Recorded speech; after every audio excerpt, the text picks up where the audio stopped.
నమస్తే welcome to స్వతంత్ర news నేను ప్రియా శర్మ బులెటిన్ లో ముందుగా హెడ్లైన్స్ చూద్దాం వైసీపీ ఇన్ఛార్జీల 9వ జాబితా విడుదల నెల్లూరు పార్లమెంట్ ఇన్ఛార్జిగా విజయసాయి రెడ్డి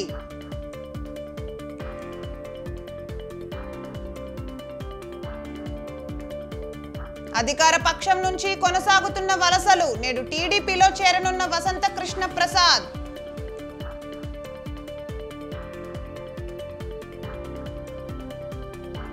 దూకుడు పెంచిన టీడీపీ నేడు నెల్లూరు గురజాలలో రా కదలిరా సభలు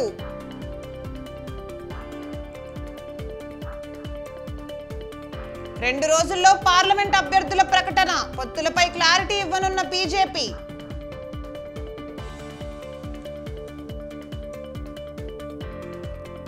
ప్రవర్తన నియమావళి ఉల్లంఘిస్తే చర్యలు తప్పవు రాజకీయ పార్టీలకు ఎలక్షన్ కమిషన్ లేఖ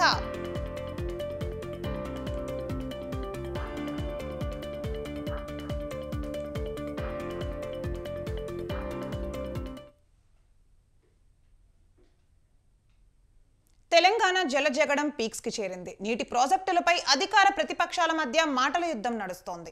మేడిగడ్డ ప్రాజెక్టుపై కాంగ్రెస్ చేస్తున్న ప్రచారాన్ని తిప్పికొట్టేందుకు బీఆర్ఎస్ నేతలు మేడిగడ్డను సందర్శించారు. అటు గత ప్రభుత్వం పాలమూరు రంగారెడ్డి ప్రాజెక్టును ఎలా నిర్లక్ష్యం చేసిందో చెప్పేందుకు కాంగ్రెస్ నేతలు ప్రయత్నించారు. మేడిగడ్డను సందర్శించిన బీఆర్ఎస్ నేతలు పిల్లర్లను వెంటనే రిపేర్ చేయించి రైతులు నీళ్లు అందివ్వాలని డిమాండ్ చేశారు. అన్నారం వద్ద మాజీ మంత్రి Kadiyam Srihari power point presentation ద్వారా కాళేశ్వరం ప్రాజెక్టు సామర్థ్యాన్ని వివరించారు. కాంగ్రెస్ గత ప్రభుత్వంపై కావాలని రాజకీయ దాడి చేస్తోందన్నారు.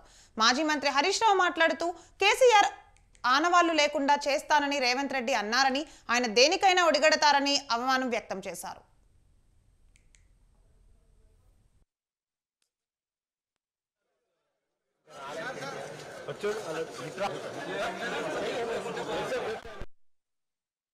వానాకాలంలోగా ఈ మేడిగడ్డ బ్యారాజును కూడా మరమ్మతులు చేసి పునరుద్ధరించి దిద్దుబాటు చర్యలు తీసుకొని అవసరమైతే బాధ్యుల మీద చర్యలు యాక్షన్ కూడా తీసుకొని రైతులకు మాత్రం న్యాయం చేయండి. నీళ్లు ఇప్పటికే నీళ్లు లేక పంటలు ఎండిపోయే పరిస్థితి కరీంనగర్ లో వచ్చింది, ఇతర జిల్లాల్లో వస్తా ఉన్నది. తప్పకుండా మీరు నీళ్లు కనుక లిఫ్ట్ చేస్తే లాభం జరుగుతుంది. ఆ పని చేయాలని విజ్ఞప్తి. అదేవిధంగా అధికారులతో నిపుణులతో కమిటీ వేయండి, రిపోర్ట్ తీసుకోండి, సత్వరమే దిద్దుబాటు చర్యలు చేపట్టి అడెం ప్రాజెక్ట్ ఇదివరకు మీరు కాంగ్రెస్ గవర్నమెంట్ లో ఉన్నప్పుడు కట్టినారు, 2 సార్లు కొట్టుకొని పోయింది. గుండ్లవాగు 2 సార్లు కొట్టుకుపోయింది. ఎన్నో ప్రాజెక్టులు 1-2 కదా చెప్తే సాగర్ లో లీకేజీలు వచ్చినాయి, శ్రీశైలంలో వచ్చినాయి, కానీ మేమన్నాడు రాజకీయంగా మాట్లాడలేదు. కానీ ఈ రోజు ప్రభుత్వానికి కోరేది నిపుణుల సలహాలు తీసుకోండి, పునరుద్ధరించండి, రాజకీయం పనిచేయండి. మీరు అధికారంలో ఉన్నారు, దయచేసి దిద్దుబాటు చర్యలు తీసుకొని సత్వరమే రిపేర్ చేయాలని విజ్ఞప్తి. ఇలా వాళ్ళ ప్రయత్నం ఏంటంటే ప్రజాక్షేత్రంలో బీఆర్ఎస్ ను పడగొట్టాలంటే ఈ కాళేశ్వరం పడగొట్టాలనేటువంటి ఒక కుటిల ప్రయత్నం రేవంత్ రెడ్డి గారిలో కనబడతా ఉంది. ఇక్కడ రేవంత్ రెడ్డి గారి 2 మాటలు గుర్తు చేయాల్సిన అవసరం కూడా ఉంది. ఆయన గతంలో ప్రగతి భవన్ను బాంబులు పెట్టి పేల్చేయాలని కూడా మాట్లాడినాడు. అసెంబ్లీలో ఏమన్నాడు, కేసీఆర్ గారి ఆనవాళ్ళు లేకుండా చేస్తాను కూడా అసెంబ్లీలోనే ఒక ముఖ్యమంత్రిగా ఆయన మాట్లాడినాడు. అటువంటి వ్యక్తి దేనికైనా ఒడిగొట్టాడనేటువంటి అనుమానాలు కలుగుతూ ఉన్నాయి.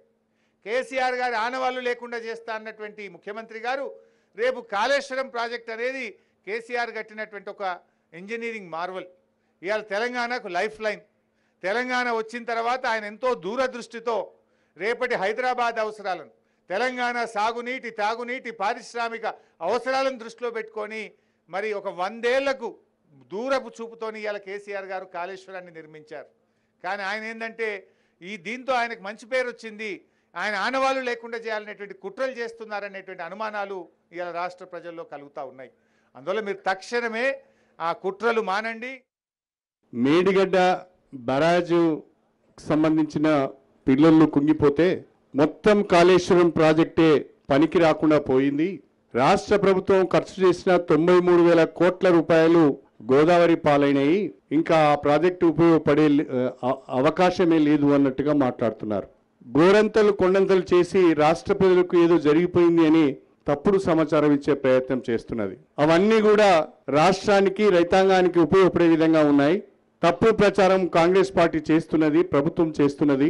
మేడిగడ్డకు బీఆర్ఎస్ పార్టీ ప్రతినిధి బృందం ఈ రోజు రావడం జరిగింది. కాంగ్రెస్ పార్టీ ఎంత భయపడుతున్నదో ఒక విషయం ద్వారా అర్థమవుతున్నది.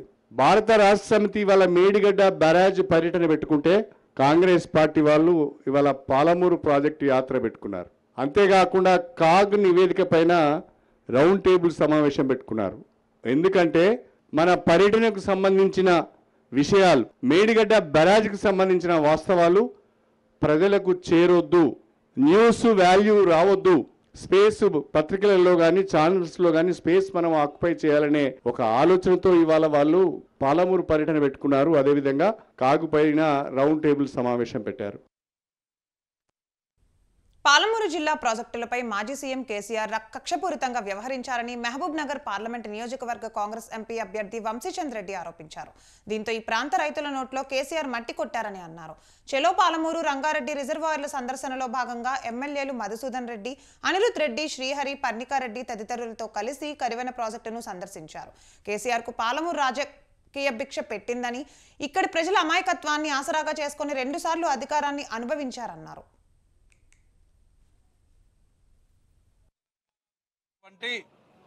కాళేశ్వరం మేడిగడ్డాన్ని బొందబెట్టి తెలంగాణ రాష్ట్ర ప్రజలని మోసం చేయడం జరిగింది, వంచడం జరిగింది.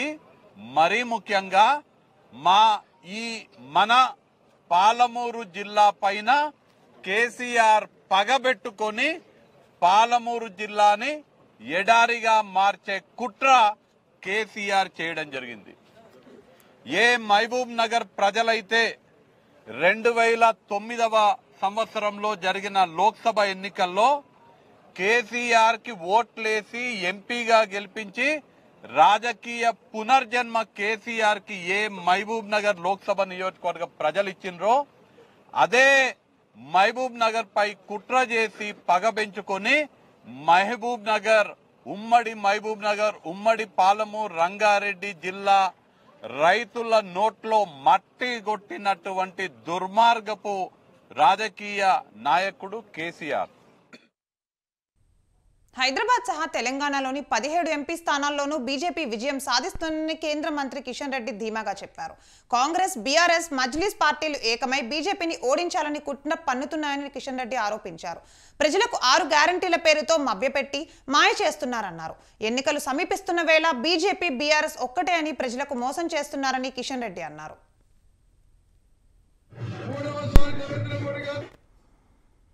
ఆలోచన చేయాల్సినటువంటి అవసరం ఉంది. అధికారంలోకి వచ్చినటువంటి 2 రోజుల్లో ఇచ్చిన గ్యారెంటీలు అమలు చేయలేదు కాకుండా తెలంగాణ ప్రజల మీద పడి దోపిడీ చేసేటువంటి ప్రయత్నం చేస్తా ఉన్నారు. ఈ రోజు గ్యారెంటీల పేరుతో దాడి చేసేటువంటి ప్రయత్నం చేస్తా ఉన్నారు.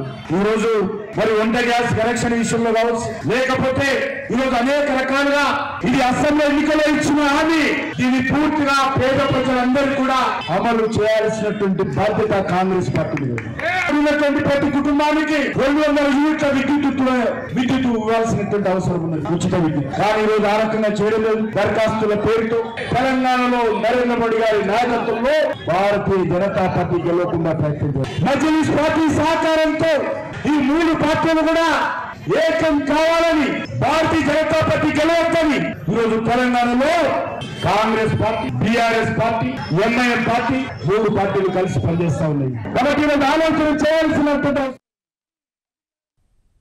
పరీక్షల వేళ విద్యార్థి లోకానికి గొప్ప ఆనందం అందించారు ఏపీ సీఎం జగన్మోహన్ రెడ్డి. జగనన్న విద్యా దీవెన నిధులను విడుదల చేశారు. ఈ పథకం ద్వారా 9,44,000 మందికి లబ్ధి చేకూరుతోంది. జగన్ అనే వ్యక్తి పక్కకు వెళితే విద్యార్థులకు ఇంగ్లీష్ మీడియం చదువులు 100% ఫీజు రియంబర్స్మెంట్ ఉంటుందని ముఖ్యమంత్రి జగన్ హెచ్చరించారు. విద్యార్థుల కోసం చంద్రబాబు చేసిన ఒక్క మంచి పని లేదని అన్నారు సీఎం.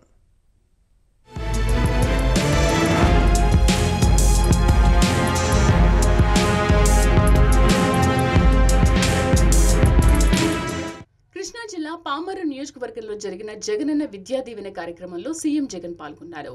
విద్యా దీవెన నిధులను అర్హులైన లబ్ధిదారుల ఖాతాల్లో జమ చేశారు సీఎం.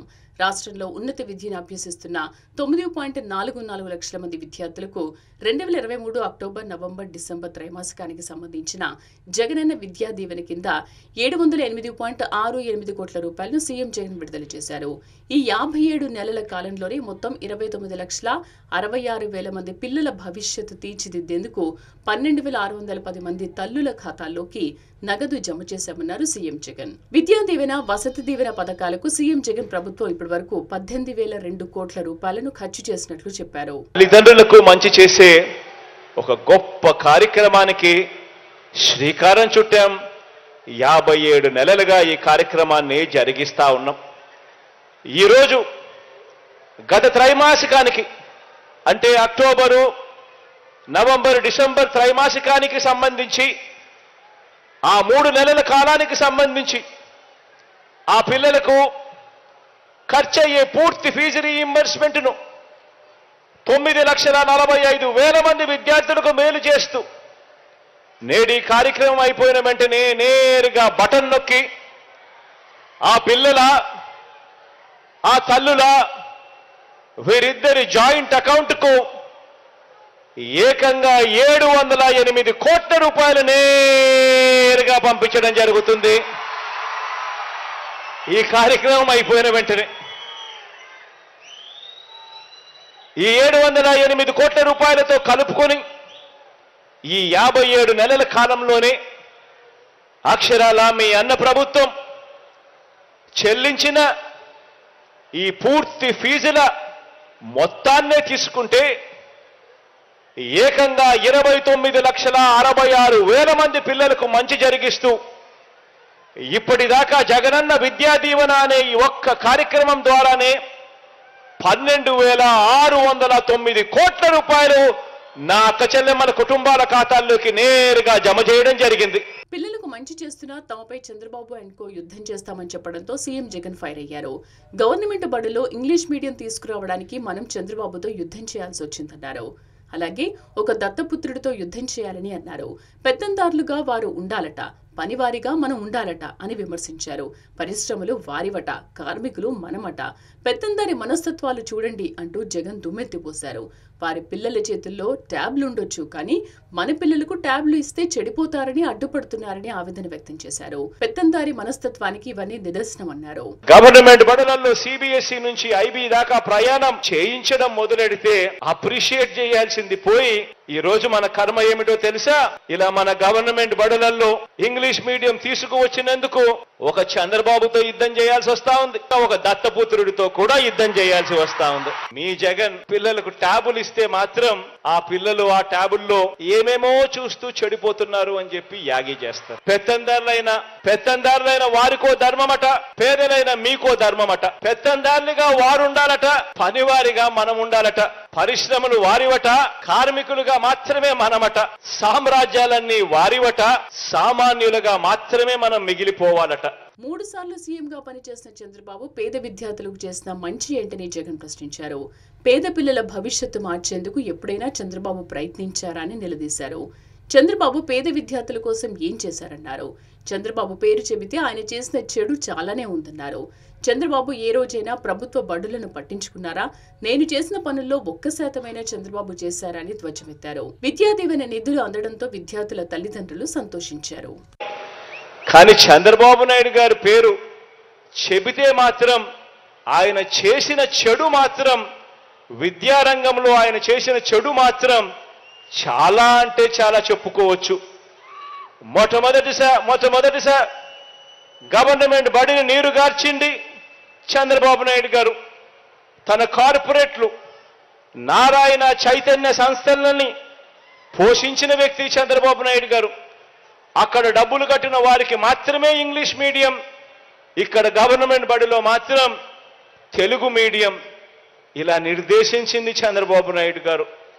పిల్లలకు గవర్నమెంట్ బడులలో ఎలాంటి ఆహారం అందుతుందో కనీసం ధ్యాస కూడా ఏ రోజు పెట్టిన పాపాన పోలేదు ఈ పెద్ద మనిషి చంద్రబాబు గారు.